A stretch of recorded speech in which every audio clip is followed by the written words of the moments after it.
Now, look, I think Rob's done a remarkable job. They're only 3 points above Kelly, Yeah. who have shown life under Neil McCann. Like, I don't think that's far from cut and dry at all. I think they could easily. I mean, one defeat next week, they could be, joint on points for them.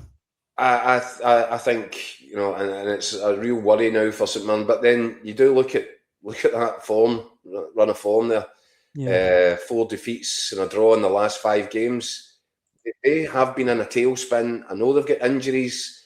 I think the loss of the manager at this point in the season could be really problematic. And of course, they go into the game now at the weekend. This is, what's been a difficult couple of weeks for Rangers. I think today is a bit of good news for them and for Danny Rohl. St Mirren away is traditionally, or has become under Stephen Robinson, a really difficult game to negotiate. I think that St Mirren, the tailspin that they're in terms of recent form and results, and now the fact that they've lost a manager, I think if Danny Rohl could have handpicked a time to go to St Mirren away, it'd be this weekend. And Rangers are in desperate need of some sort of bounce, some sort of jab of adrenaline or momentum into their arm, and they've got a better than reasonable chance of that. Now, when you look at the other fixtures, I know that Kilmarnock are at home at Hearts. You wouldn't expect Kilmarnock to take anything out of that, but then that is a notoriously difficult venue for Hearts as well. Look, do you know what's really fascinating is I think there could be as many twists and turns at the bottom of the table between now and the end of the campaign as there could be at the top end. Which gives us a really interesting league. And as somebody who's never really loved the idea of the split, this is almost like the perfect split, the perfect storm and the perfect split. Because you've got, games that matter all over the place every weekend between now and the end of the season. Before we wrap up, let's go for one more little trip to the comments. This one, John says Rangers don't perform well against weakened teams, obviously referring to their game at the weekend and last weekend. Mark is asking us why we're dismissing John McGlynn, the most consistent manager. That's a very good point. It's a very good point. Sorry, Mark. I think he could be manager of the year this year, McGlynn, as well. I think the problem with John is because I think he's looked at, and I think it's really unfair. I think he's looked at as not a fashionable option, if you know what I mean, which is ridiculous. If you look at the way that his team has been performing, not just this season in the top flight, but this has been the acid test for them because they've come up through the divisions playing this football. John McGlynn has been, for all that he might be, he might have a few years in the tank and under the belt. He's progressive. His football is progressive. It's modern. It's contemporary stuff that Falkirk play. I think that he should be in the conversation for any job right now that was going. So again, might St Mirren make a move for John McGlynn? They could do a lot worse. Would he go from Falkirk to St Mirren though? Don't know. I think well, it depends. It would depend on a couple of things. It would depend on whether or not you felt the facilities and everything else around the job were going to be good. If you got the same level of autonomy as John McGlynn enjoys at Falkirk, would that be there? If so, what's the wages like? The budget is probably going to be a bit bigger at St Mirren than it is at Falkirk, you would think. I don't know. I put it this way, I don't think John McGlynn can sit at Falkirk, even though what he's doing is absolutely magnificent. He's not going to be sitting there and wait for, I don't know, a Premier League job down south. It's not going to happen. So,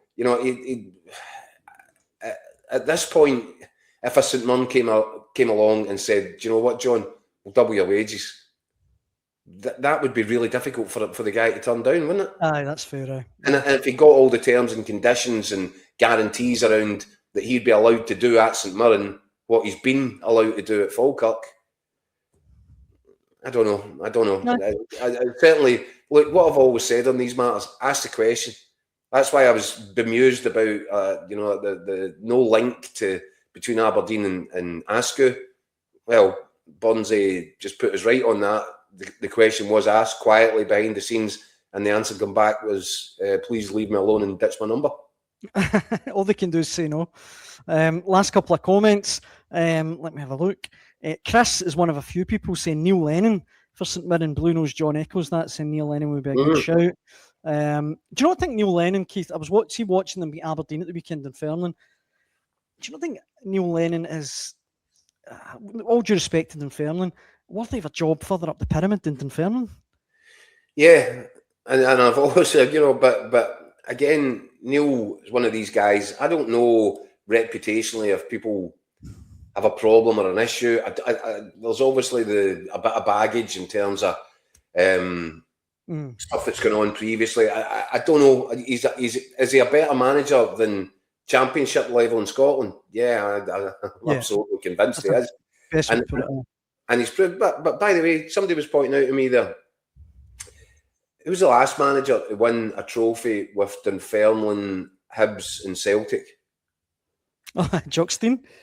So he's that would be some footsteps to follow in managerially if he could do that. Neil Lennon has proven at Hibs and at Celtic, of course, at Celtic, that he's very capable in terms of his skill set as a manager. I was always surprised, and I think he was surprised, that when he went to England, he went in at the level he went in at. I think that he felt at that time, as did I, that he had achieved enough in the game at Celtic to warrant better than having to wait around for an eternity for Bolton to turn up. Yeah. So I think once you've been through an experience like that, it probably teaches you that you might expect that you're going to have people knocking your door down, and it doesn't happen. And sometimes it can lead to frustrating long spells out of the game. But look, that resulting performance and everything that Neil Lennon is putting together at Dunfermline adds more weight to the argument that, maybe clubs should be looking at him. John McCauley says St Mirren, not talking to Wilfred Nancy, the man's a born winner and a tactical genius. And I'm a great guy, says Danny Rohl. Who was that once, Wilfred Nancy, to St Mirren? John McCauley. Is John a Rangers fan? I don't know. He put that comment in there twice, so I thought I better read it out. But aye, he probably wants the appointment made in time for this week. Good point. Aye, I'm a great guy. Says Danny Rohl should show some ambition and go for the St Mirren job. And Kyle's been back in touch. He says he knows that Charlie Adam is in for it. So quite interesting. Maybe watch this space. I think he'll be one of a few. I don't think St Mirren they'll have they'll have quite a list of names in front of them already, because why wouldn't they? It's Stephen Robertson has made them perennial Premiership top six finishers. They've won trophies. It's